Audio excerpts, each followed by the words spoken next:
NASA, Starship, and the real path back to the moon. After decades away, NASA wants to send humans back to the moon. That's the promise of Artemis.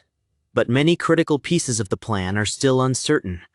The good news is that NASA's push for a faster and more efficient lunar return has sparked a wave of innovative ideas, some of which look genuinely promising. So the real question is this: does NASA finally have a realistic path to put humans back on the moon? And if so, what does that path actually look like? Starting with SpaceX. Since the lunar lander for Artemis is a variant of SpaceX's Starship, and since Artemis 3 cannot happen without it, it makes sense to start there. In a recent update, SpaceX stated, "Since the contract was awarded, we have been consistently responsive to NASA as Artemis 3 requirements have evolved, and we've shared ideas on how to simplify the mission while improving crew safety." They also revealed a new interior render of the crewed Starship lunar lander, and confirmed that they are formally evaluating a simplified mission architecture. But what does simplified actually mean? One of the hardest parts of the current plan is refueling in low Earth orbit. First, SpaceX must launch a depot Starship. Then, multiple tanker Starships must refill it. After that, the Lunar Starship launches, refuels, and heads to the moon. How many tanker launches does this require? No one knows yet. Estimates range widely, and the real answer won't be clear until Starship has a mature design with proven in-space propellant transfer. But there is a straightforward way to reduce the number of tanker launches. Option 1. Expendable Starship. Starship needs so much fuel largely because it's designed to be fully reusable. But what if it didn't have to be? An expendable version of Starship would be far simpler. No heat shield, no flaps, no header tanks. A much simpler guidance system.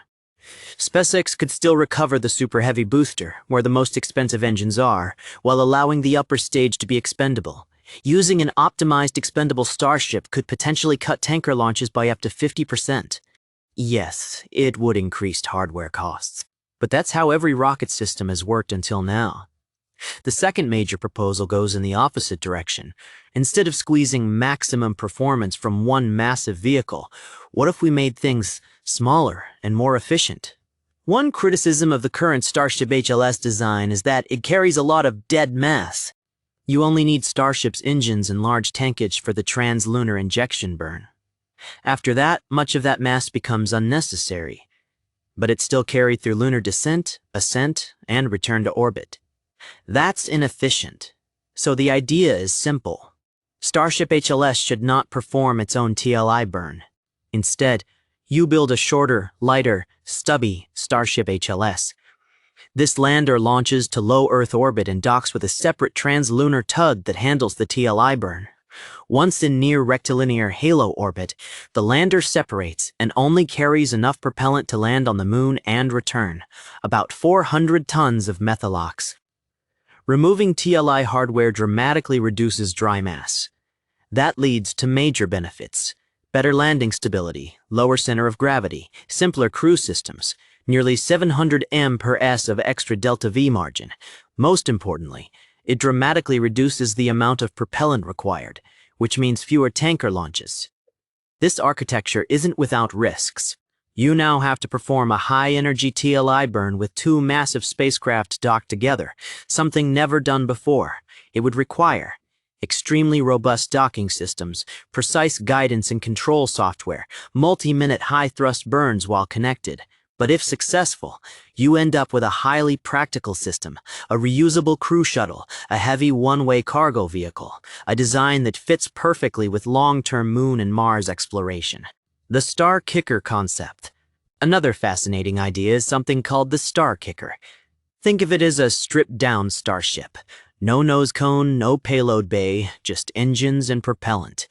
Its only job is to act as a giant in-space booster.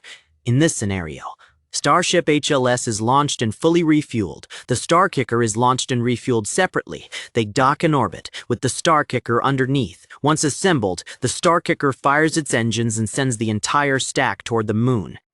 After that burn, the Star Kicker is essentially expendable.